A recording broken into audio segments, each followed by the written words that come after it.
अवधूत चिंतन श्री गुरुदेव दत्त श्रीपादराजं शरणं प्रपद्ये। तपसी छोड़ दिया संसार, तपसी छोड़ दिया संसार। जैसी सोकर विष्ठा भाई, जैसी सोकर विष्ठा भाई। तैसो भव सुख मुझ मन आई, तैसो भव सुख मुझ मन आई। दत्त दिगंबर मन लुभाई, दत्त दिगंबर मन लुभाई, मन लुभाई। तपसी छोड़ दिया संसार, तपसी छोड़ दिया संसार।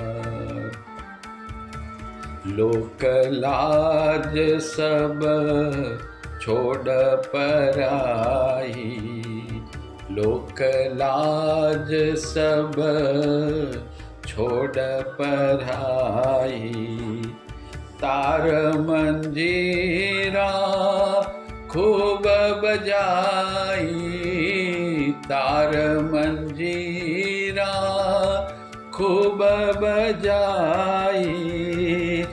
नंगी होकर जग फिर आई, नंगी होकर जग फिर आई, जग फिर आई।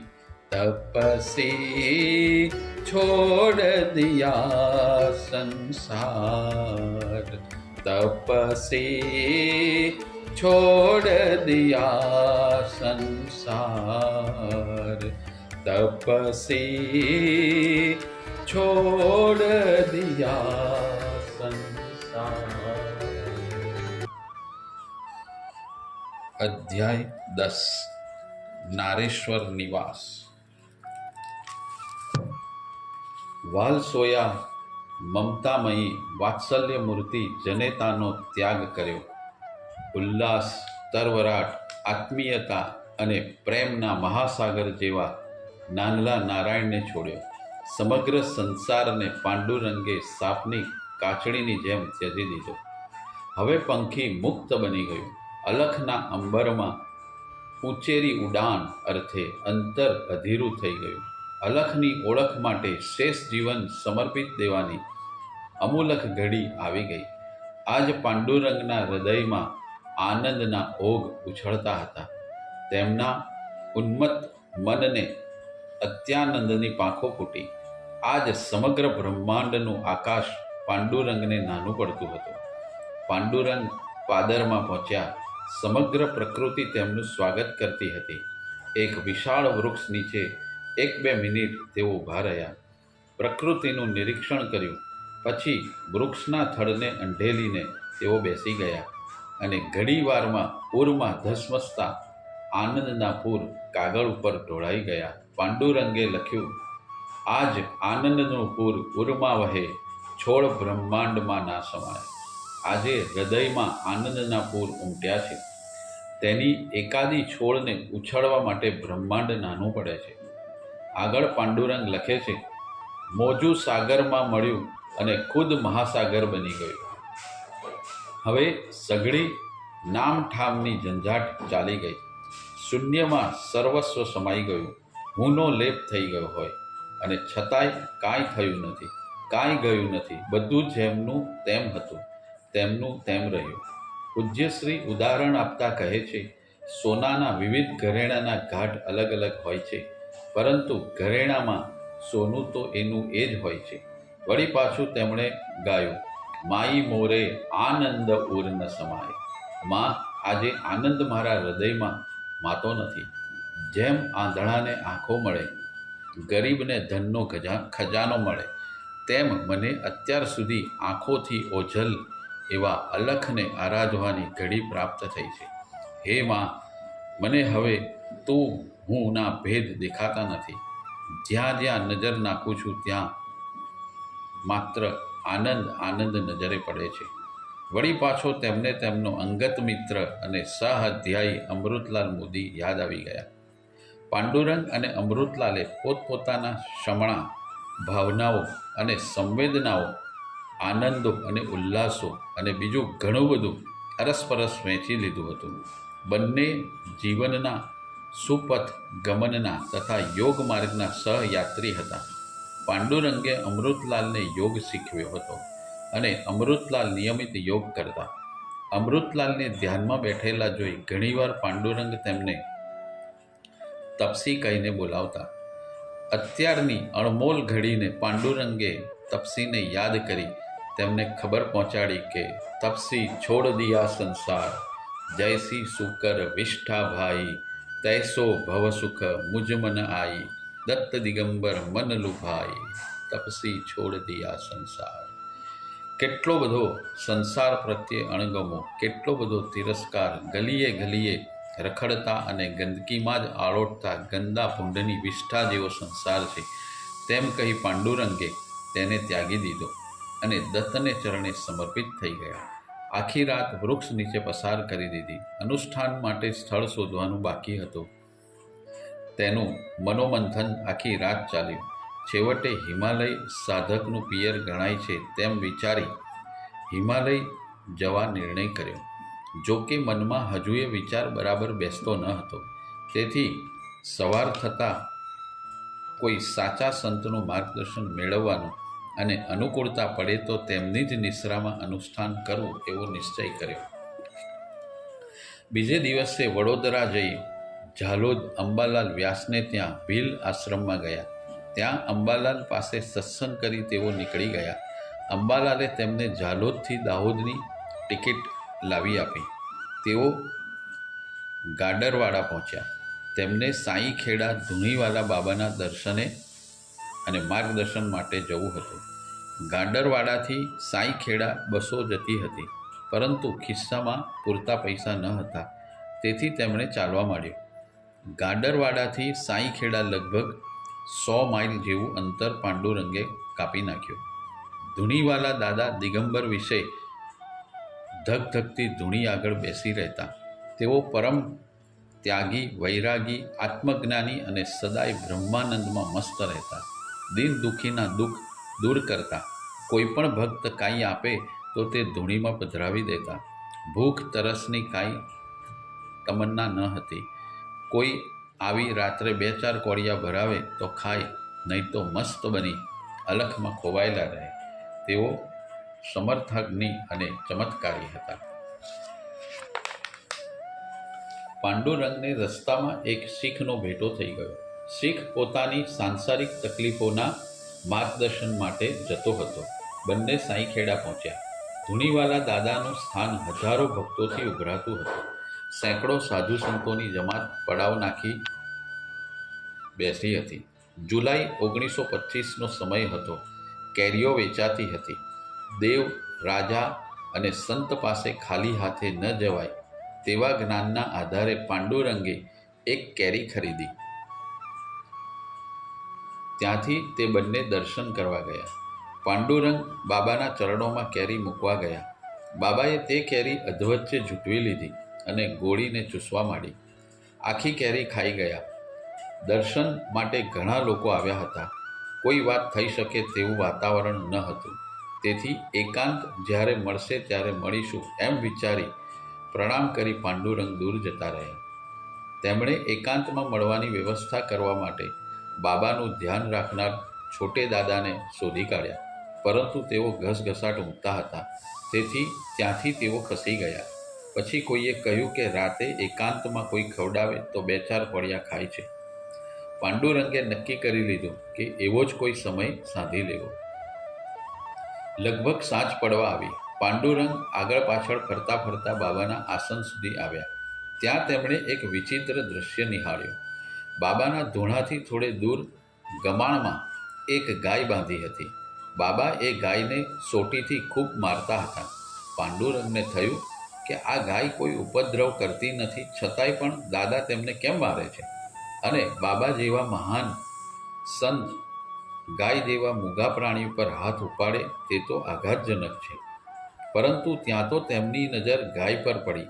તેમણે જોયું કે બાબા ગમે એટલા જોરથી લાકડી મારતા હતા તો પણ તેની અસર ગાય પર થતી ન હતી. એ તો શાંતિથી ઊભી રહી હતી અને સામે પડેલું ઘાસ ખાતી હતી. પાંડુરંગને આશ્ચર્ય થયું. તેમને બાબાના વર્તનમાં કંઈક ભેદ લાગ્યો. એટલામાં બાબા ગાયને મારતા મારતા બોલ્યા, મોટે ઉપાડે આવ્યો છે, એને હિમાલય જવું છે. હિમાલયમાં તારું કામ થવાનું નથી. નર્મદા કિનારે જા, હિમાલયમાં તારું કામ નહીં થાય. પાંડુરંગે બાબાનું વર્તન અને તેમના કહેવાનું હાર્દ સમજવા બે ચાર પણ આંખો મીચી અને તરત જ મનમાં ઝબકારો થયો. બાબા હિમાલય જવાની ના પાડે છે અને નર્મદા કિનારે જવાનું કહે છે. બીજું ગાયને મારીને કહે છે કે મનને માર અને તેને ગાયની માફક સ્થિર કર. અહીં તહીં ભટકવાનું બંધ કર. રાત પડી. લગભગ 4:30 વાગ્યા. પાંડુરંગ ઊભા થયા. ચારેય બાજુ ભક્તો સૂતા હતા. બધું લગભગ શાંત થઈ ગયું હતું. પેલો શીખ પણ પાંડુરંગ સાથે જવા તૈયાર થઈ ગયો. બંને ધૂણા પાસે જવા નીકળ્યા. પાંડુરંગે શીખને કહ્યું, જુઓ સરદારજી, બાબા પાસે બહુ શાંતિથી વાત કરજો, રોદણા ન રડશો અને બાબા કહે તેમ કરજો. શીખે હા પાડી. બાબા પાસે પહોંચતાની સાથે જ શીખે પોક મૂકી અને રડતા રડતા કરમ કહાણી કહેવા લાગ્યો.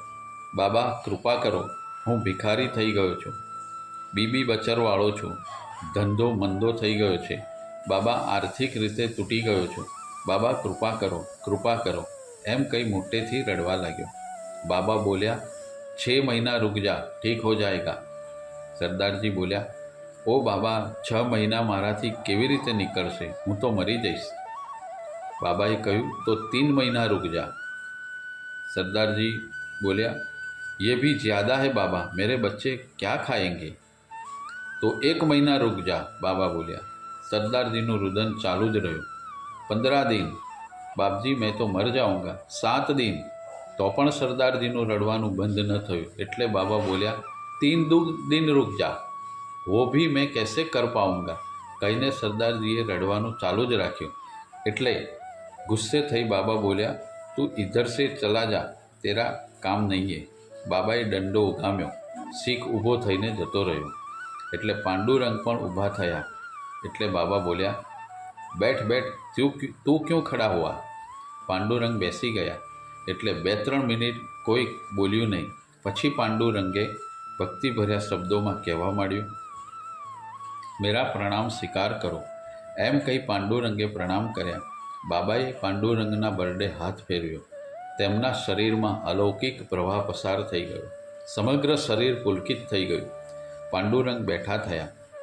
એ પછી તેઓ ગદગદ અવાજે કહી રહ્યા, बाबा मैं आपकी निश्रा में अनुष्ठान करना चाहता हूँ. बाबा बोलिया, तेरा अनुष्ठान इधर नहीं होने वाला, तू जंगल में मंगल करने वाला है, जंगल में मंगल करने वाला है. પાંડુરંગ ઉઠ્યા. માર્ગદર્શન મળ્યું. હિમાલય જવાની ચોખ્ખી ના પાડી. પાંડુરંગ ઉતારે આવ્યા. શીખ સૂઈ ગયો હતો. તેનાથી થોડે દૂર તેઓ સૂઈ ગયા. સૂતા સૂતા તેમણે વિચાર કર્યો કે બાબા નર્મદા કિનારે જવાનું કહે છે. તેમને નર્મદા કિનારા પરનું ઓમકારેશ્વર પાસેનું મૂળ ટક્કા યાદ આવ્યું. ત્યાં સ્વામી ચંદ્રશેખરાનંદના બેસણા હતા. તેમને થયું કે મારે ચંદ્રશેખરાનંદજીની નિશ્રામાં રહી અનુષ્ઠાન કરવું. ચંદ્રશેખરાનંદ સ્વામી ખૂબ જ જ્ઞાની અને સિદ્ધ સંત હતા. પાંડુરંગને એક વખત તેમને મળવાનો પ્રસંગ બનેલો. તે વખતે તેમની પાસે યોગીની ચર્ચા વિશે ચર્ચા થઈ હતી. દરમિયાન સ્વામીજીએ કહેલું કે કોઈ પણ વૈરાગીને જંગલના પ્રાણીઓનો ભય નથી હોતો. તેટલો સૌથી વધુ ભય સંસારીઓનો હોય છે. યોગ સાધકે સંસારીઓથી સતત જાગ્રત રહેવું જોઈએ. તેમના સંગથી વિપથ ગમનની શક્યતા બેવડાઈ જાય છે. આની પુષ્ટિ માટે તેમણે ત્યારે પોતાના 2-3 પ્રસંગો કહ્યા હતા. તેમના જ શબ્દોમાં પ્રસંગોને તેઓ સ્મરી રહ્યા. હું સદા દિગંબર અવસ્થામાં જ હોઉં છું. એક વખત દેવાસના રાજા રાણી મારી પાસે આવ્યા. તેમને મારી સેવા કરવાની ખૂબ ઈચ્છા થઈ. તેમણે તેમની ઈચ્છા મારી સમક્ષ પ્રદર્શિત કરી. મેં તેમને કહ્યું કે આવા જંગલમાં તમારું કામ નહીં, પરંતુ અંતરની ઈચ્છા, આગ્રહ અને પ્રભુને કોઈ લીલા કરવી હશે તેમ માનીને મેં અનુમતિ આપી. મારી કુટીરથી થોડે દૂર તેમણે તંબુ તાણી દીધો. તેમના અનુચરોને વિદાય આપી દીધી. આખો દિવસ રાજા રાણીએ મારી સેવા કરી. ચંદ્રશેખરાનંદજી કહી રહ્યા હતા. આગળ તેઓ બોલ્યા, સાંજ પડી. એક ઘોડેસવાર મારતે ઘોડે આવ્યો. તેણે રાજાના હાથમાં સંદેશો મૂક્યો. રાજાએ વાંચ્યો અને તેઓ વિચારમાં પડી ગયા. મેં પૂછ્યું, કોઈ તકલીફ છે? રાજા કહે, મારે રાજધાનીમાં જવું પડશે. એટલે મેં તેમને સવેળાએ નીકળી જવા જણાવ્યું. રાજાએ 1-2 મિનિટ વિચારીને કહ્યું, બાપજી, રાણીને મૂકીને જાઉં છું અને કાલે સવારે હું અહીં પાછો આવી જઈશ. મેં જણાવ્યું, રાતનો સમય છે, રાણીને એકલા નહીં ગમે, તેમને સાથે લઈ જાઓ. પરંતુ રાજા માન્યા નહીં અને રાણીને મૂકીને ગયા. રાતના 11:30 વાગ્યાનો સુમાર થયો હશે. હું ધ્યાનમાંથી જાગ્યો તે વખતે મને કોઈના કણસવાનો અવાજ સંભળાયો. મેં બહાર ડોકિયું કર્યું તો તે અવાજ સામેના તંબુમાંથી આવતો હતો. હું ત્યાં ગયો. રાણીના પેટમાં ખૂબ દુખતું હતું. તેઓ દુઃખથી કણસતા હતા અને લગભગ બેશુદ્ધ થઈ ગયેલા. એટલામાં ખૂબ મોટા અવાજ સાથે તેમને ઝાડા થઈ ગયા. તેમના બધા જ કપડાં બગડ્યા. પેશાબ પણ પથારીમાં જ થઈ ગયો. આખો તંબુ ગંધાઈ ઉઠ્યો. મેં વિચાર્યું, બાવાજી, જુઓ કેવો તાલ થયો. અત્યારે તમારો સહજ ધર્મ શું કહે છે? આ કપડાં સાફ કરી દો, રાણીને બીજા કપડાં ઉઢાડો અને હું આવી પડેલું કામ કરવા લાગી ગયો. મેં રાણીના બધા જ વસ્ત્રો ઉતારી કાઢ્યા. તેમના બીજા વસ્ત્રો મને ફાવ્યા તેમ પહેરાવ્યા. પ્રભુએ મારી ખૂબ જ આકરી કસોટી કરી. હું દિગંબર અને સામે સુડોળ, જવાન અને સ્વરૂપવાન રાજઘરાનીની નિર્વસ્ત્ર સ્ત્રી. મારા વૈરાગીપણાની પ્રભુએ બેરહેમ રીતે પરીક્ષા કરી. પછી સ્વામીએ નિજ કથાનો તંતુ આગળ ખેંચતા કહેવા માંડ્યું, મનને વશ કરશો તો તે તમારો ઉત્તમ મિત્ર થઈ જશે, પણ તમારું મન તમારા કાબૂમાં ન રહ્યું તો તે દુશ્મનને પણ સારો કહેવડાવશે. પછી તેમણે તેમનો એક બીજો પ્રસંગ કહ્યો. યોગીએ પોતાની દિનચર્યા ખૂબ જાગ્રત રહીને કરવી જોઈએ. જો તે સહેજ પણ ગાફેલ રહે તો આફત ઉતરી આવે. યોગ કરવામાં કોઈનો વિશ્વાસ કરવો જોઈએ નહીં. કોઈના વિક્ષેપને કારણે કોઈ મોટું શારીરિક નુકસાન સહેવું પડે છે. તેમાં પણ ધ્યાન કે ત્રાટક કરવા બેસો ત્યારે ક્યારેય ગાફેલ રહેવું નહીં. એક વખત હું કુટીરનું બારણું બંધ કરી ત્રાટક કરવા બેઠો. અંદરથી સાંકળ મારી ન હતી. બહાર એક છોકરાને બેસાડેલો અને બારણું નહીં ખોલવા માટે સૂચના આપેલી. એટલામાં બહારગામથી એક ભક્ત મંડળી આવી. મંડળીના આગેવાને છોકરાને વિનંતી કરી અને છોકરાએ ફટાક દઈને બારણું ખોલી નાખ્યું. ઉનાળાના દિવસો હતા. બહારથી ગરમ ગરમ હવા અને કિરણો મારી આંખમાં ઘૂસી ગયા અને હું લગભગ આંધળો થઈ ગયો અને કેટલાય દિવસ મારી તેવી જ સ્થિતિ રહી. આ સઘળી કટિબદ્ધ વાતો પાંડુરંગના માનસપટ પર ઉપસી આવી. તેમણે સવારે મોરટક્કા જવાનું નક્કી કરી દીધું. સવાર પડી. મોરટક્કા જવાનો નિર્ણય પાકો હતો. ખિસ્સામાં હાથ નાખ્યો. થોડા પરચુરણ સિવાય કાંઈ ન મળ્યું. પૈસા વગર મોરટક્કા જવાનું અશક્ય હતું. હાથ પર ઘડિયાળ હતી. શીખને તેમણે કહ્યું, સરદારજી, મારે મોરટક્કા જવું છે, પણ પૈસા નથી. આ ઘડિયાળ જો તમે ખરીદી લો તો મારાથી એ શક્ય બને. કેટલા પૈસામાં આપવું છે? શીખ બોલ્યો. બાપજી કહે, મેં 20 રૂપિયા અને 8 આનામાં ખરીદ્યું હતું, પરંતુ તારે જેટલા પૈસા આપવા હોય તેટલા આપ. સરદારજી કહે, હું તમને 8 રૂપિયા આપીશ. પાંડુરંગ કહે, લાવો. પાંડુરંગે 8 રૂપિયા લઈ લીધા અને તેઓ મોરટકા પહોંચી ગયા. ત્યાં તપાસ કરતાં ખબર પડી કે સ્વામીજી ઇન્દોર ગયા છે. પાંડુરંગે ઇન્દોર કાગળ લખી પૂછાવ્યું તો વળતી ટપાલે સ્વામીજીનો જવાબ આવ્યો કે તેઓ કારતકમાં સમાધિ લેવાના છે, તેથી તેઓ પાછા આવનાર નથી. પરંતુ સાથે સાથે સૂચન કર્યું હતું કે નર્મદા કિનારે કોઈ એકાંત સ્થળ શોધી કાઢી અનુષ્ઠાન કરો, અને સાથે સાથે આશીષ પાઠવ્યા છે. ગુરુ પૂર્ણિમાને દિવસે મોરટક્કામાં એક સુંદર સ્વપ્ન આવ્યું. તેમાં પણ મને નર્મદા કિનારે સ્થિર થવાનો જ આદેશ મળ્યો. ખિસ્સા ખાલી હતા, તેથી મોદીને પત્ર લખીને તાત્કાલિક 10 રૂપિયા મંગાવી લીધા. પૂજ્ય શ્રી મોરટક્કાથી વડોદરા આવી ગયા. તે દિવસોમાં વડોદરામાં એક પ્રખર સિદ્ધ સંત લંગડે સ્વામી આવ્યા હતા. તેઓ પૂજ્ય સચ્ચિદાનંદ સરસ્વતી મહારાજના શિષ્ય હતા. તેમને મળવાની ઈચ્છા પાંડુરંગને થઈ. ખબર કાઢતા જાણ્યું કે લંગડે સ્વામી મહારાજની દેખભાળ અને વ્યવસ્થા એક શિક્ષક કરે છે. પાંડુરંગ તેમને મળ્યા. પાંડુરંગે બધી હકીકત જણાવી. એ પછી તેમણે જણાવ્યું, મારે તેમના દર્શન અને માર્ગદર્શન બંને જોઈએ છે, તે માટે અનિવાર્ય કરો. શિક્ષક બોલ્યા, જુઓ વડામે સાહેબ, પૂજ્ય સ્વામી કોઈને મળતા નથી, પરંતુ તમારી માટે પૂછી જોઉં. આપણે અત્યારે જ જઈએ તો? શિક્ષક કહે, મારે શાળામાં જવું છે. બાપજી કહે, હું ઘોડાગાડી લઈ આવું, તેથી જલ્દી પહોંચાય. શિક્ષક કહે, સારું, ચાલો. બંને જણ લંગડે સ્વામીના નિવાસે ગયા. સ્વામીએ પાંડુરંગને પ્રેમથી સત્કાર્યા. પાંડુરંગ તેમની સામે બેઠા અને તેમણે જણાવ્યું, સ્વામીજી, આપની નિશ્રામાં અનુષ્ઠાન કરવાની આજ્ઞા આપો. સ્વામીજી કહે, ભાઈ, તારે નર્મદાના ઉત્તર તટ ઉપર ભરૂચથી શુકલતીર્થ વચ્ચે ક્યાંક જંગલમાં સાધના કરવી જોઈએ. એ તને ફળદાયક રહેશે. પાંડુરંગ બીજી ચર્ચા કરી બહાર નીકળી ગયા. ત્યાંથી સીધા ભગવાનને મળવા ગયા. ભગવાન તેમને ખૂબ પ્રેમથી આવકાર્યા. પાંડુરંગે આખી સ્થિતિ સમજાવી. તે પછી તેમણે પૂછ્યું, હવે મારે શું કરવું? ભગવાને જણાવ્યું, મારે તમને કાંઈ કહેવાનું નથી. તમારો રસ્તો સાચો છે, પકડી રાખો અને જે સ્થિતિમાં 2-3 કલાક બેસી શકો છો, તે જ સ્થિતિમાં 24 કલાક રહેવાનો અભ્યાસ કરો.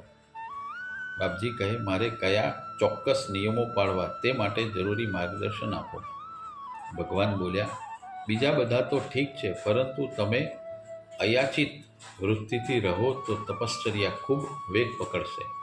પાંડુરંગે તે જ પળે અયાચિત વૃત્તિથી રહેવાનું નક્કી કરી દીધું. આ નિર્ણયની જાણ પૂજ્યશ્રીએ અંબાલાલને અને મોદીને તેમના તારીખ 24/6/1925ના પત્ર દ્વારા જાણ કરી. લગભગ બધા જ સંતોએ નર્મદા કિનારા પર કોઈ જગ્યાએ સાધના કરવા જવું તેવી સલાહ આપી. એટલે પાંડુરંગે નર્મદા કિનારા પર કોઈ જગ્યાએ સાધના કરવા જવું તેવો નિર્ણય કર્યો. સાધના કરવા જતાં પહેલાં કોઈ સંતના આશીર્વાદ લેવા તેમ નક્કી કરી તેઓ શિરડીથી થોડે દૂર સાકોરી ગામે ઉપાસની બાબાના દર્શને ગયા.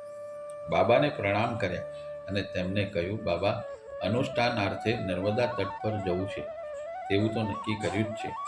આપ મને સાધના પથ પર આવતા વિઘ્નો તથા તેના ઉપાયો બતાવવા કૃપા કરો.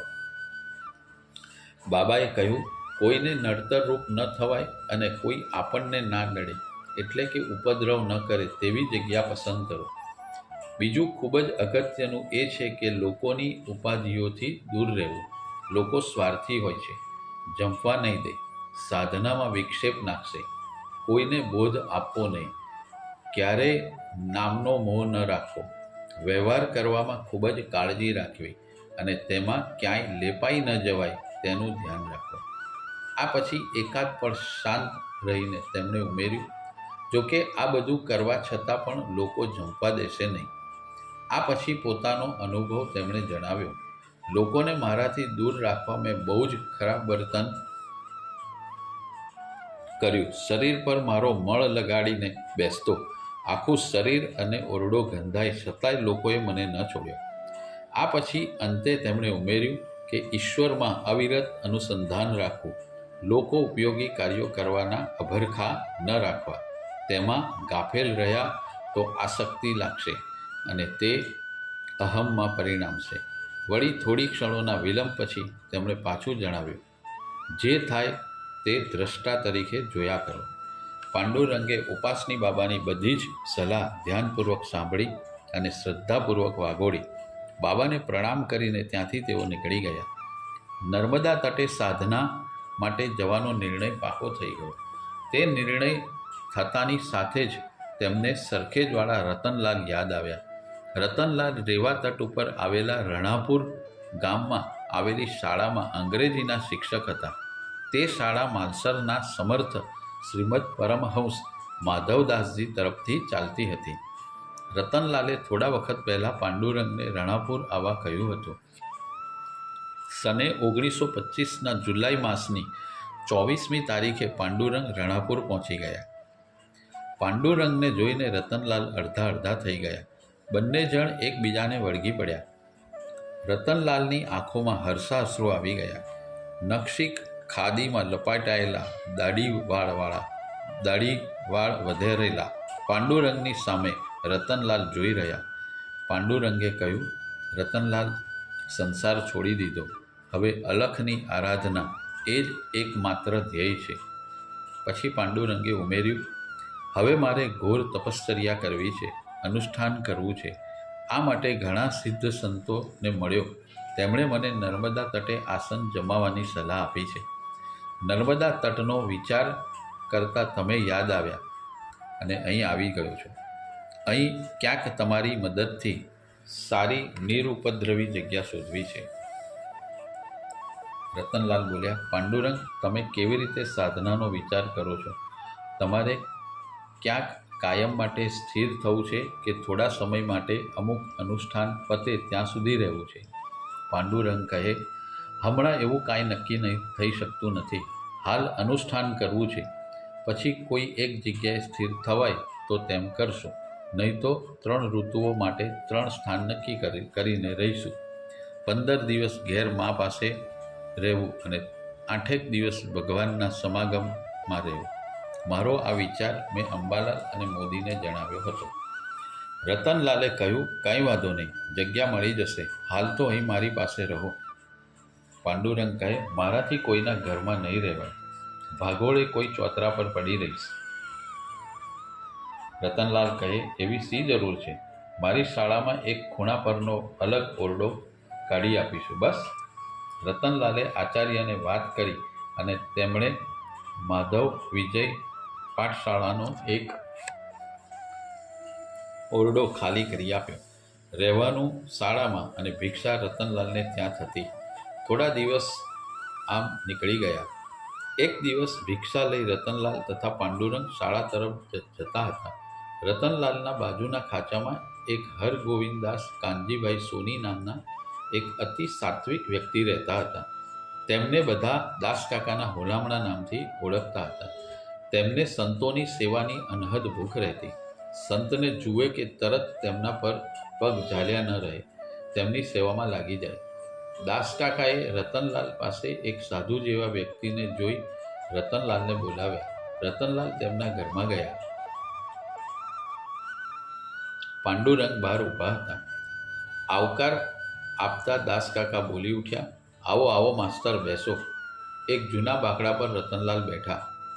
દાસકાકા હિંચકા પર બેઠા. એકાદ બે ઔપચારિક વાતો કર્યા પછી તેમણે પૂછ્યું, આ સાધુ મહારાજ ક્યાંથી આવ્યા છે? રતનલાલ કહે, તેઓ મારા મિત્ર છે. છેક નાનપણથી બ્રહ્મ પ્રાપ્તિની તાલાવેલી તેમને લાગેલી છે. હવે બધું જ છોડી દઈને નર્મદા કિનારે સાધના માટે આવ્યા છે. દાસકાકા ઊભા થઈ ગયા અને છેક બારણા સુધી જઈને બોલ્યા, પધારો મહારાજ, અંદર આવો. પાંડુરંગ અંદર ગયા. દાસકાકાએ એક આસન આપી તેમને બેસવા જણાવ્યું, પરંતુ તે આસન પર ન બેસતા નમ્રતાથી પાંડુરંગ જણાવ્યું, હું કોઈના વાપરેલા આસન પર બેસતો નથી. કાંઈ વાંધો નહીં, એમ કહી દાસકાકા ઊભા થયા. તેઓ અંદર જઈ એક લાકડાનો પાટલો લઈ આવ્યા. તેને પાણીથી ધોયો. પોતાના હાથે જ તેને સ્વચ્છ લુગડા વડે સાફ કર્યો અને પછી આદર સાથે હાથ જોડી તેમણે કહ્યું, બેસો મહારાજ. પાંડુરંગ બેઠા. રતનલાલે અને દાસે અલક મલકની વાતો કરી. પાંડુરંગે કેવળ મૌન સેવ્યું. ઉઠતી વખતે દાસે પોતાના નિયમ મુજબ પાંડુરંગને 2 રૂપિયા આપવા માંડ્યા. એટલે પાંડુરંગે સસ્મિત કહ્યું, હું પૈસાને સ્પર્શ કરતો નથી. દાસ આશ્ચર્યથી તેમની સામે જોઈ રહ્યા. રતનલાલ અને પાંડુરંગ શાળા તરફ જવા નીકળી ગયા. દાસ ખૂબ વિચારમાં પડી ગયા. પાંડુરંગનું ભુવનમોહક સ્મિત તેમની આંખો સામે આવ્યા કરતું હતું. પાંડુરંગની મોટી, તેજસ્વી, પાણીદાર આંખો જોઈ તેમને પાંડુરંગ તરફ અત્યંત આકર્ષણ થવા લાગ્યું. વધારામાં પાંડુરંગે હું પૈસાને સ્પર્શ કરતો નથી એવા શબ્દો કહેતા તેમના વદન પર જે સહજ ભાવ હતા એ તેમના અંતરમાં કોતરાઈ ગયા. તેમના સ્મરણ પટ પર એ સમગ્ર દ્રશ્ય વારંવાર ચિત્રપટની માફક પ્રસારણ પામવા માંડ્યું. આજ સુધી તેમના પરિચયમાં આવો કોઈ સાધુ આવ્યો ન હતો જેણે પૈસા લેવાની ના કહી હોય. તેમના હૃદયમાં પામી ન શકાય એવા અજવાળાના વમળો રચાવા માંડ્યા. બાપ દાદાઓનો પાસેથી વારસામાં મેળવેલો સોનીના ધંધાના આ કસબીએ શુદ્ધ કંચનને પારખી લીધું. તેમના હૃદયમાં પાંડુરંગ પ્રત્યે ભક્તિભાવની સરવાણીઓ સ્ફુરવા માંડી. ભક્તિ માટે એમ કહેવાયું છે કે જે ભક્તિ આત્મપ્રસન્નતા માટે શાંત અને નિષ્કૃ ભાવથી કરવામાં આવે છે તે અમૃતા ભક્તિ છે.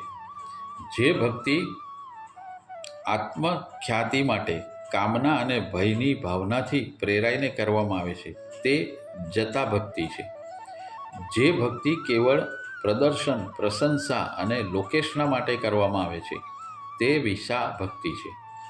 દાસકાકાના હૃદયમાં પ્રગટેલી ભક્તિ અમૃતા ભક્તિ હતી. તેઓ પાંડુરંગને સંપૂર્ણપણે સમર્પિત થઈ ગયા હતા. એક વખત રતનલાલે દાસને કહ્યું, બ્રહ્મચારી અત્રે કોઈ એકાંત જગ્યા શોધે છે. દાસકાકાએ કહ્યું, કેમ, શું કામ છે? મેં તમને નહોતું કહ્યું કે તેઓ સાધના કરવા માટે કોઈ એકાંત સ્થળ શોધે છે. તેમને અનુષ્ઠાન કરવું છે અને તે માટે ઉપદ્રવ વગરની એકાંત અને પવિત્ર જગ્યા હોય તો અનુકૂળતા રહે.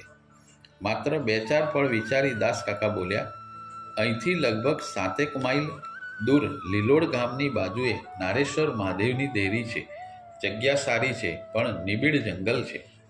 બીજે જ દિવસે જગ્યા જોવાનું નક્કી થઈ ગયું. બીજે દિવસે સવારે દાસકાકા, પાંડુરંગ અને રતનલાલ નારેશ્વર જવા નીકળ્યા. ચાલતા ચાલતા પાંડુરંગને અંદરથી ખૂબ જ આનંદ ઉભરાતો હોય તેમ લાગતું હતું. શરીરના રૂએ રૂઆ પુલકિત થઈ ગયા. ગુરુ મંત્રનું રટણ અત્યંત આનંદપૂર્વક થવા માંડ્યું. તેઓ શરીર ભાન ભૂલી ગયા. તેમનું શરીર માત્ર દાસ અને રતનલાલની પાછળ પાછળ જતું હતું. મન તો પરમાત્મામાં લીન થઈ ગયું હતું. તેઓ આનંદ સમાધિમાં ડૂબી ગયા. લીલોડ આવ્યો. દાસકાકાએ જણાવ્યું, અહીંનો પોલીસ પટેલ ખુશાલભાઈ મારા મિત્ર છે. તેમને ત્યાં જઈએ આપણે માહિતી મેળવીશું. પાંડુરંગ સમાધિમાંથી બહાર આવ્યા. બધા ખુશાલભાઈ પટેલને ત્યાં ગયા. ખુશાલભાઈએ આગતા સ્વાગતા કરી. બધા વાતોએ વળગ્યા. વાતો દરમિયાન ખુશાલભાઈએ જણાવ્યું, જુઓ દાસ, તમે કહો છો તે જગ્યા ભયંકર છે. ધોળે દાડે ત્યાં જતા લોકો ડરે છે. ફાફડા થુવેરના ગીચ જંગલ છે. ઝાડી ખૂબ ગાઢ છે. જવા આવવા કેડી જેવો માર્ગ પણ નહિવત જ છે. વીંછી, વરુ, વણિયાર અને બીજા ઘણા બધા જંગલી જાનવરો દિવસ રાત બે રોકટોક ઘૂમે છે. મોર વીંછી કરડે તો પાણી માગવાનો સમય ન મળે. વળી એ તો આજુબાજુના 7 ગામોનું સ્મશાન પણ છે. તેથી ભૂત પ્રેત વગેરેની વસ્તી પણ ખરી. મને લાગે છે કે ત્યાં કોઈથી રહી શકાય નહીં. આ પછી 2-1 પળ અટકીને તેમણે આગળ જણાવ્યું, મહારાજશ્રીને અનુકૂળ પડે તો લીલોડના પાદરમાં એકાદ ઓરડી બાંધી આપો. તેમાં તેઓ રહે અને ભગવાનનું નામ લે. એટલે વણામે બોલ્યા, મારે તો નારેશ્વર જ જવું છે, વસ્તીમાં રહેવું નથી. એટલે સહેજ પણ રોકાયા વગર બધા ઉઠ્યા અને દેરે આવ્યા. અહીં બધા આ સ્થળે દેહરૂથી જાણતા હતા. પાંડુરંગના હૃદયમાં આનંદના ઓઘ ઉછળવા લાગ્યા. કોઈ પણ જાતના પ્રયાસ વગર મનમાં ઓમ ઓમનો ઉચ્ચાર થવા લાગ્યો. કોઈ વખત અજાણતા ઓમ બોલાઈ જવા લાગ્યો. પાંડુરંગે અંતરિક્ષમાં નજર કરી ગુરુદેવને મનોમન પ્રણામ કર્યા અને બોલ્યા, દાસ કાકા, આ જગ્યા મને પસંદ છે, અત્યંત પસંદ છે. રતનલાલ તરત જ બોલી ઉઠ્યા, હજી પણ તમને ઠીક લાગે તો લીલોડની ભાગોળે નાની ઓરડી બનાવી દઈએ. ખુશાલભાઈ બરાબર કહે છે. પાંડુરંગ બોલ્યા, રતનલાલ, આ જ જગ્યા મારા માટે નિર્માણ થઈ હોય તેવું મને અંતરથી લાગ્યા કરે છે. એ મને પોકારી રહી છે. અનુષ્ઠાન અહીં જ થશે. આગળની વાત ગુરુદેવ જાણે. કોઈએ દલીલ ન કરી. થોડી વાર આગળ પાછળ જોઈ લીધું. ખંડેર થઈ ગયેલા મહાદેવના મંદિરમાં બધા ગયા. દૂરથી નર્મદાના દર્શન કર્યા. દાસ બોલ્યા, બાપજી, ક્યારથી આસન જમાવશો? પાંડુરંગ કહે, હું તો કાલથી તૈયાર છું. પૂજ્યશ્રીનો ઉત્કંઠાભર્યો જવાબ હતો. દાસ કહે, ના, એમ નહીં. અમે તમારા માટે એક કુટીર બનાવી દઈશું. પછી સાધના ચાલુ કરજો. હમણાં ચોમાસું છે. પછી કારતકમાં નવું મકાન ન બંધાય એટલે માગસરમાં આસન જમાવજો. ત્યાં સુધી કુટીર થઈ જશે. જેવી ગુરુદેવની મરજી. આ પછી બધા રણાપુર ગયા. પૂજ્યશ્રી તે રાત ત્યાં જ રહ્યા. પાંડુરંગને સ્થાન ખૂબ જ ગમી ગયું. કોઈ સારું મુહૂર્ત જોઈ ત્યાં પહોંચી જવાનું તેમણે નક્કી કર્યું. પાઠશાળામાં સાધના ચાલુ રાખી. રાત્રે એકાદ કલાક પાઠશાળાના શિક્ષકોને, સાધુઓને નારદ ભક્તિ સૂત્ર ઉપર પ્રવચન આપવા માંડ્યું. ક્યારેક સારા સ્તોત્ર પણ શીખવવા લાગ્યા.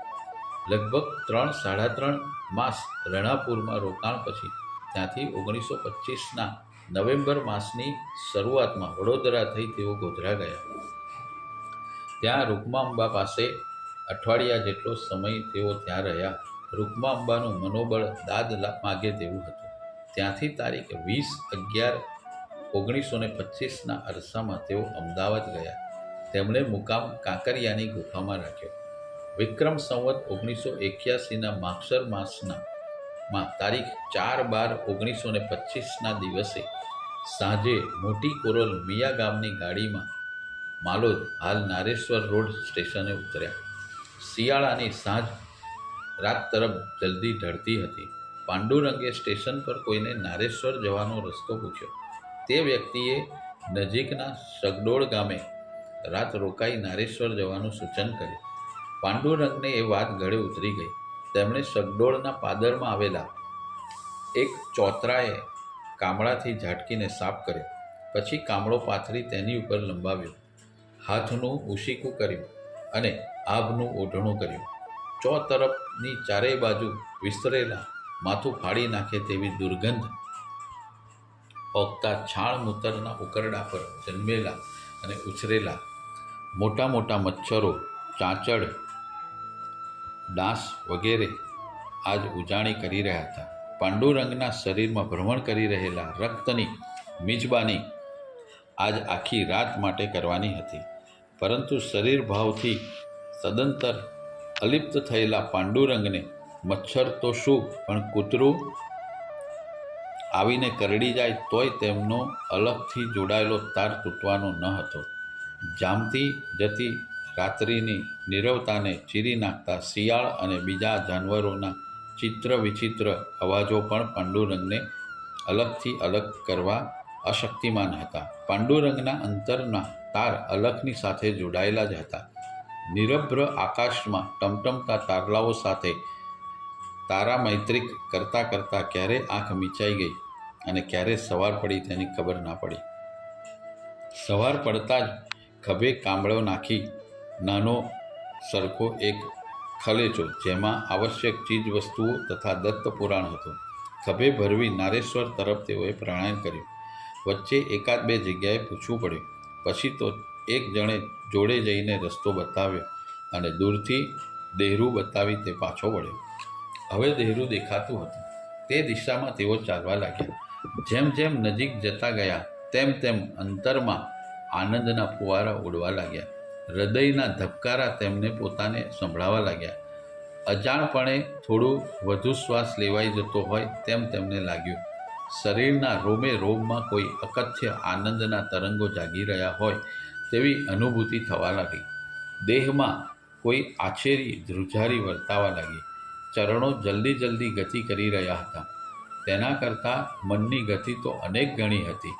મનને તો જાણે આંખો ફૂટી દેહરે પહોંચી જવાની તાલાવેલીની કોઈ સીમા ન હતી. મનમાં એમ થતું કે દેહરે જવા ઉડીને જાઓ. દેહરા પાસે ગયા. દેહરું તો એકદમ જીર્ણ શીર્ણ હતું. દિવાલો તૂટી ગયેલી હતી. મંદિર શિખરબદ્ધ હતું, પણ સભા મંડપનું અસ્તિત્વ ન હતું. પૂર્વ તરફ એક નાનો ચોતરો હતો. બાજુમાં જ એક છાપરા વગરની પડાળી હતી. પડાળી સામે એક તોતિંગ પીપળો ચારે બાજુએથી ફાફડા થોરની ગીચ ઝાડી હતી. તેમણે મંદિરમાં પ્રવેશ કર્યો. તેમણે મહાદેવની સ્તુતિ કરી, શંકર દાદાને પ્રાર્થના કરી. હે મહાદેવ, શંકર દાદા, સર્વ દેવોના દેવ, ઈશ્વર, ભોળા શંભુ, મારી પ્રાર્થના સાંભળો. હું આપનું બાળક છું. આપની જ પ્રેરણા, આપની જ આજ્ઞા અનુસાર આપને દ્વારે દત્ત પુરાણનું અનુષ્ઠાન કરવા તત્પર થયો છું. આપની કૃપા વગર કોઈ કાર્ય સાધી શકાતું નથી. હે શંભુ, આ કાર્ય મારી પાસે કરાવી મને સાધનાના ઊંચામાં ઊંચા શિખરો પર દોરી જવા માંગો છો. તેથી સુપેરે જાણું છું કે આ કાર્યમાં આપની જ શક્તિ અને કૃપા નિરંતર મારા પર વરસતી રહેશે. હે કૃપાળુ પરમાત્મા, આપનું આ કાર્ય ખૂબ ઉત્તમ રીતે પૂર્ણ કરાવો. મારા પ્રણામ સ્વીકારો. આ પ્રમાણે અંતરનો આર્તનાદ પ્રગટ કરી પાંડુરંગે ભગવાનને સાષ્ટાંગ દંડવત પ્રણામ કર્યા અને ક્યાંય સુધી આંસુનો અભિષેક કર્યો. પાંડુરંગ ઊભા થયા. શરીર પર કપડા પર ચોંટેલી ધૂળ ખંખેરી નાખી. કામળાથી ત્યાં જ થોડી જગ્યાની ધૂળ ઝાપટી નાખી. આસન પાથરી તેઓ બેસી ગયા અને થોડાક જ સમયમાં એક સુંદર સ્તોત્ર, નારેશ્વર સ્તોત્રની રચના કરી. પૂજ્યશ્રીએ લખ્યું છે: જગત દ્રષ્ટમ દ્રષ્ટ્વા ત્રિપુરપતિના પૂર્વમખિલમ સ્તુતમ સ્તોત્રૈ દિવ્યૈ વિબુધનિવહે સ્તત્પ્રહણતે વિદ્યાલમ રૌદ્રમ વપુરનલદીપ્ત્યા તમદહન નરાણામીશમ ત્વમ પ્રણમત નરો જન્મ ક્ષતયે. હે માનવ, તારે જન્મ મરણના ફેરામાંથી મુક્ત થવું હોય તો જેણે સકલ સિદ્ધિના નાથ ગણપતિને સિદ્ધિના દાન કર્યા છે, જેણે ત્રિપુરાસુરનો વધ કર્યો, જેણે કામદેવને ભસ્મ કર્યો તથા સર્વ વલયમાં આભૂષણો ધારણ કર્યા છે, તેવા કાળનાય કાળ મહાકાળ પાર્વતીપતિ, પ્રાણી માત્રનો ઉદ્ધાર કરનાર, સદગતિ બક્ષનાર, પશુપતિનાથ, અજર અમર પૂર્ણાનંદ સ્વરૂપ, સ્વયં રૂપ, સ્વયં પ્રકાશ, સર્વનું કલ્યાણ કરનાર, જગતને જ્ઞાનનું દાન કરનાર, દેવોના દેવ મહાદેવને શરણે જાઓ. પ્રણામ કરો, અનન્ય ભાવે ભક્તિ કરો. પૂજ્યશ્રી ઊભા થયા. મંદિરમાંથી તેઓ બહાર આવ્યા. તેઓ પગતાર ઉતર્યા. તેમણે ચોતરફ નજર ઘુમાવી. એ પછી તેઓ ચોતરાને અંઢેલીને ઊભા રહ્યા. સવારનો સમય હતો. ખૂબ જ આહ્લાદક વાતાવરણ લાગતું હતું. વૃક્ષો પરના પંખીઓના કલશોરથી વાતાવરણ ભર્યું હતું. પંખીઓ જાણે કહી રહ્યા ન હોય, પાંડુરંગ, તમે એકલા નથી, અમે પણ તમારી સાથે છીએ. એટલામાં મંદિરની પછી આગળ સૂકા પાંદડાના અવાજ થયો. તેમની નજર તે બાજુ ગઈ. એક ખૂબ મોટો નાગ મંદિરની આગળની બાજુએ આવ્યો. જોત જોતામાં બીજો નાગ પણ ક્યાંકથી આવ્યો. તેમણે 1-2 મિનિટ ત્યાં વિહાર કર્યો. એટલામાં ઝાડ પરથી એક મોર ઉડીને નીચે આવ્યો અને તેણે બંને નાગની વચ્ચે સ્થાન જમાવ્યું. પૂજ્યશ્રીને થયું કે હમણાં તુમુલ યુદ્ધ થશે. મોર અને સાપનો જન્મજાત વેર. પરંતુ એ દ્રશ્યને નિહાળતા પૂજ્યશ્રીના આશ્ચર્યનો પાર ન રહ્યો. મોર અને બંને નાગ એકબીજા સાથે ઘેલ કરવા લાગ્યા. તેમનામાં કોઈ વેરભાવના વર્તાતી ન હતી. આ રમત સારો એવો સમય ચાલી. પાંડુરંગ એકદમ આનંદમાં આવી ગયા. તેમને એવી ખાતરી થઈ ગઈ કે આ ભૂમિ જ સિદ્ધ ભૂમિ છે, જ્યાં પ્રાણીઓ પોતાના જન્મજાત વેર ભૂલે છે. અહીં ચોક્કસ કોઈ તપસ્વીના તપ તપ્યા હશે.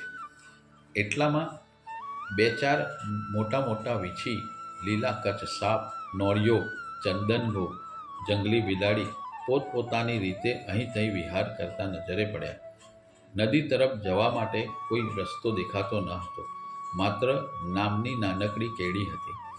આગળ પાછળ કોતરો, ગીચ વનરાજી નજરે પડતી હતી. પૂજ્યશ્રી થોડા કરોઠા ભાંગી લાવ્યા અને તેની સાવરણી જેવું બનાવી પીપળા નીચે સ્થાનને ચોખ્ખું કર્યું. પછી કામળો પાથરી પીપળાના થડને અંઢેલીને તેઓ બેઠા. થોડી વાર પહેલાં જોયેલા અપૂર્વ દ્રશ્યને વાગોળવા લાગ્યા અને આવું સ્થાન નિર્દેશવા માટે ગુરુદેવને મનોમન વંદન કરી રહ્યા. તેઓ સ્વગત બોલ્યા, ગુરુદેવ, તમારી કૃપા અપરંપાર છે. મને સુંદર અને સિદ્ધ ભૂમિ બતાવી. થોડો વખત તેઓ અલખમાં ખોવાઈ ગયા. પછી મુખ પર તાપ આવ્યો એટલે ધ્યાનભંગ થયું. બેઠા થઈ ખલેચામાંથી પોતળી કાઢી બાકીનો સામાન ત્યાં જ રહેવા દઈ નદી તરફ તેઓ ચાલવા માંડ્યો. કેડી તો નામની જ હતી. થોડે આગળ જઈ નદીનો ઢાળ ઉતરી ગયા. નર્મદાના દર્શન થયા. હૈયું ભરાઈ આવ્યું. માં નર્મદાને ખૂબ ભાવથી વંદન કરી પ્રાતઃકર્મ, કુદરતી હાજત વગેરે પરવારી નદીમાં ઉતર્યા. શિયાળાની સવારના શીતળ પાણીમાં પાંડુરંગનો આખા ભવનો થાક ધોવાઈ ગયો. એકાદ બે ડૂબકી મારી કમર સુધીના પાણીમાં ઊભા રહી સૂર્ય અર્ઘ્ય આપ્યો. કેટલાય સમય સુધીમાં નર્મદામાં ખેલ્યા. પછી બહાર નીકળી પોતળીથી શરીર લૂછ્યું. એટલામાં એક ખેડૂત જેવો દેખાતો માણસ આવ્યો અને પૂજ્યશ્રી સામે જોઈ તેણે પૂછ્યું, રામ રામ બાપજી. પાંડુરંગ કહે, રામ રામ. ખેડૂત કહે, ક્યાંના છો? પાંડુરંગ કહે, હવે તો સમજો અહીંનો જ છું. ખેડૂત કહે, ક્યાં આસન નાખવાના છે? પાંડુરંગ કહે, દેહરે. ખેડૂત કહે, બાપજી, ત્યાં તો રહેવા જેવું જ ક્યાં છે? પાંડુરંગ કહે, પીપળા નીચે ચોખ્ખું કર્યું છે. દેહરું ખૂબ પુરાણું છે નહીં? સભા મંડપ પણ નથી, ભીતો તૂટેલી છે. પેલો ભાઈ તો જાણે આવા કોઈ પ્રશ્નની રાહ જોતો હોય તેમ તેણે મૂળથી વાત કરવાની શરૂ કરી. બાપજી, અહીંથી થોડે દૂર સાયર નામનું ગામ છે. તેની સીમને દીવાબેટ કહે છે. ત્યાં એક જમાનામાં પ્રાચીન શિવાલય હતો. લગભગ 250 વર્ષ પહેલાં નર્મદામાં ભયંકર પૂર આવ્યું. તેમાં શિવલિંગ સિવાય મંદિરની તમામ દિવાલો, ઘુમ્મટ બધું જ તણાઈ ગયું. પાણી ઓસરી જ ગયા. જ્યાં ત્યાં રેતીના ઢગલા થઈ ગયા. આ લિંગ પણ તેના છત્ર સાથે લગભગ 50 વર્ષ સુધી રેતીના ઢગલા નીચે દબાયેલું રહ્યું. પૂજ્યશ્રીને રસ પડ્યો. તેમણે ધ્યાનથી સાંભળવા માંડ્યું. ત્યાર પછી સાયર ગામના કારભારી નારોપંથ જેવો દક્ષિણી બ્રાહ્મણ હતા અને ગણપતિના પ્રખર ઉપાસક હતા. તેમને એક રાત્રે સ્વપ્નું આવ્યું. તેમાં તેમને પહાડી અવાજ સંભળાયો, મને બહાર કાઢ. કારભારી નારોપંથ જાગી ગયા, પણ કાંઈ સમજાયું નહીં. થોડી વારમાં પાછા નિદ્રાધીન થઈ ગયા. પુનઃ પાછો એ જ અવાજ સંભળાયો. તેમાં એવું સંભળાયું, મને બહાર કાઢ, હું શંકર છું.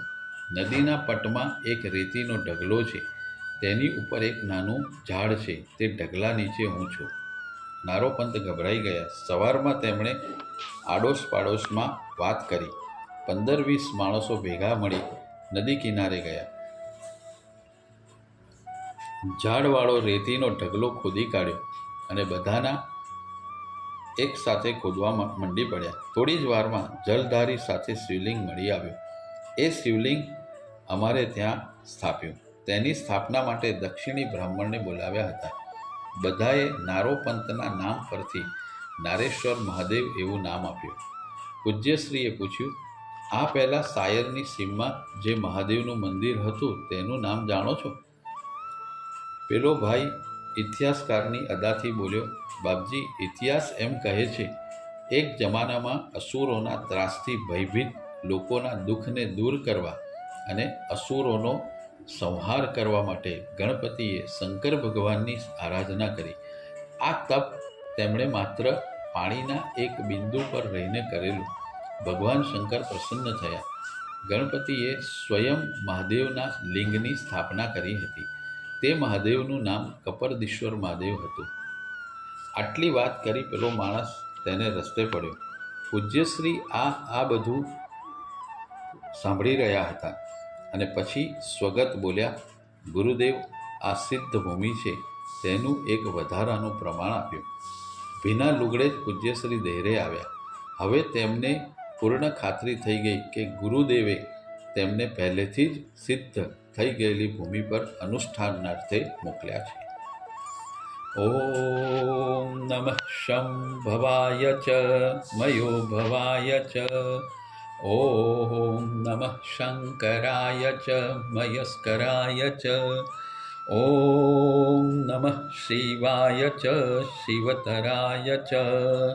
ઓમ નમઃ પાર્વતીપતયે. હર હર મહાદેવ હર. શ્રી ચંદ્રમૌલેશ્વર મહાદેવ કી જય. નારેશ્વર મહાદેવ કી જય. અધ્યાય 10 સમાપ્ત. અવધૂત ચિંતન શ્રી ગુરુદેવ દત્ત. શ્રીપાદરાજમ શરણં પ્રબધ્યે.